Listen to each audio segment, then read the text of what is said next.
ସୁଦୂରରୁ ସଦର ଅପହଞ୍ଚ ଅଞ୍ଚଳର ସ୍ୱର ଉତ୍ସବ ମହୋତ୍ସବ ସଭା ସମିତି ସମାରୋହ ପ୍ରଗତି ଦୁର୍ଗତି ଏବଂ ସଂଗତିର ଅଭିବ୍ୟକ୍ତିକୁ ନେଇ ଆଞ୍ଚଳିକ ସମ୍ବାଦ ବିଭାଗ ପକ୍ଷରୁ ପ୍ରସ୍ତୁତ କରୁଛୁ ଜିଲ୍ଲା ହାଲଚାଲ।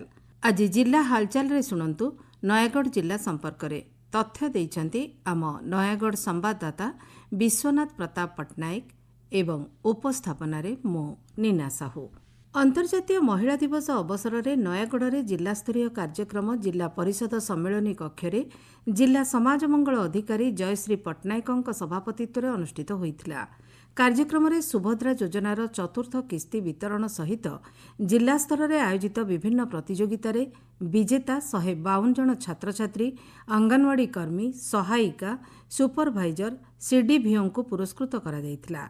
କାର୍ଯ୍ୟକ୍ରମରେ ବିଧାନସଭାର ବାଚସ୍ପତି ସୁରମା ପାଢ଼ୀ ମୁଖ୍ୟ ଅତିଥି ଭାବେ ଯୋଗଦେଇ ରାଜ୍ୟ ସରକାରଙ୍କ ଏହି ମହତ୍ୱାକାଂକ୍ଷୀ ଯୋଜନା ଉପରେ ଆଲୋକପାତ କରିବା ସହିତ ପ୍ରତ୍ୟେକ ମହିଳା ସ୍ୱାବଲମ୍ବୀ ହେଲେ ଆମ ରାଜ୍ୟ ଓ ଦେଶ ବିକଶିତ ହୋଇପାରିବ ବୋଲି କହିଥିଲେ। ନିଶ୍ଚିତ ଭାବରେ ଆମ ଜିଲ୍ଲାର ମହିଳାମାନଙ୍କର ସ୍ଥିତି ଅବସ୍ଥିତି ସମ୍ପର୍କରେ ଆଲୋଚନା ସହିତ ଆଗାମୀ ଦିନରେ କିଭଳି ମହିଳାଙ୍କ ଭିତରେ ଆତ୍ମପ୍ରତ୍ୟୟ ସୃଷ୍ଟି ହେବ, ସେମାନଙ୍କ ଭିତରେ ଥିବା ବ୍ୟବସାୟିକ ବୃଦ୍ଧିର ପୁନରୁଦ୍ଧାର ହେବ ଏବଂ ସେମାନେ ଆର୍ଥିକ ଦୃଷ୍ଟିରୁ ସମୃଦ୍ଧ ହେବା ସହିତ ବିକାଶ ପଥରେ ନୟାଗଡ଼ ଜିଲ୍ଲା ସେଥିରେ ମହିଳାମାନଙ୍କର ଭାଗିଦାରୀକୁ ସୁନିଶ୍ଚିତ କରିବା ପାଇଁ ଏକ ପ୍ରକାର ସଂକଳ୍ପ ନିଆଯାଇଥିଲା।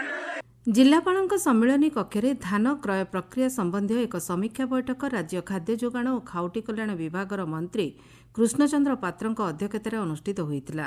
ବୈଠକରେ ଜିଲ୍ଲାରେ ଧାନ କ୍ରୟ ପ୍ରକ୍ରିୟାର ପ୍ରଗତି ସମ୍ପର୍କରେ ସମୀକ୍ଷା କରାଯାଇଥିଲା।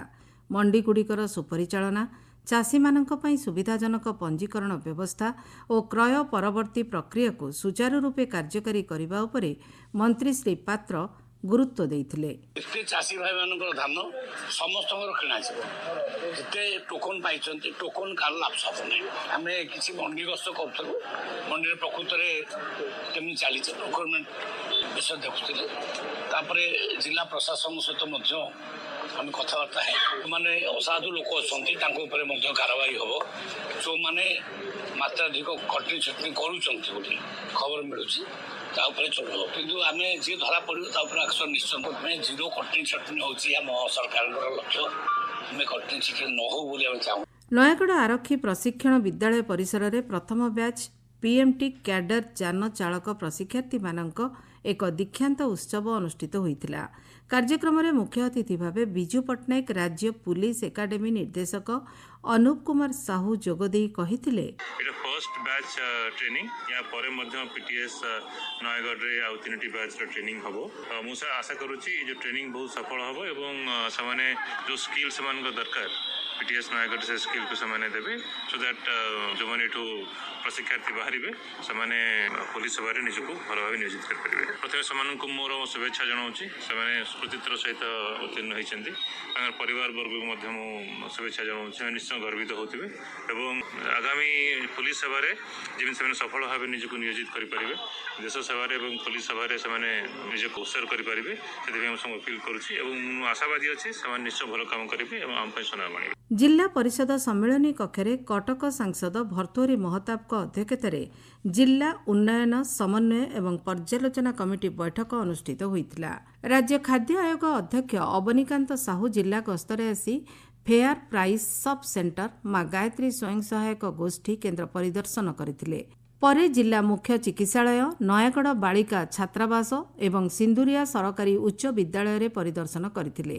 ଏହି ପରିପ୍ରେକ୍ଷୀରେ ଅନୁଷ୍ଠିତ ସମୀକ୍ଷା ବୈଠକରେ ଜିଲ୍ଲାପାଳ ମଧୁମିତା ରଥ ଅଧ୍ୟକ୍ଷତା କରିଥିଲେ। ରଣପୁର ବ୍ଲକ ହଂସରା ଗ୍ରାମ ପଞ୍ଚାୟତରେ ହର୍ ଘର ଜଳ ଓ ଜଳ ଜୀବନ ମିଶନ ଆନୁକୂଲ୍ୟରେ ଜଳ ସଞ୍ଚୟ ଓ ସୁରକ୍ଷା ସନ୍ଦେଶ ପ୍ରସାର ପାଇଁ ଜଳ ଅର୍ପଣ ଦିବସ ପାଳିତ ହୋଇଛି। ଜିଲ୍ଲା ମୁଖ୍ୟ ଚିକିତ୍ସାଳୟ ପରିସରରେ ବାଚସ୍ପତି ସୁରମା ପାଢ଼ୀ ଜିଲ୍ଲାସ୍ତରୀୟ ହ୍ୟୁମାନ୍ ପାପିଲୋମା ଭାଇରସ ସଂକ୍ରମଣର ନିରାକରଣ ପାଇଁ ଟିକାକରଣ ଅଭିଯାନର ଶୁଭାରମ୍ଭ କରିଛନ୍ତି। ଜିଲ୍ଲା ହାଲଚାଲ ଆଜି ପାଇଁ ଏତିକି। ଆସନ୍ତାକାଲି ଜିଲ୍ଲା ହାଲଚାଲରେ ଶୁଣିବେ ନୂଆପଡ଼ା ଜିଲ୍ଲା ସମ୍ପର୍କରେ।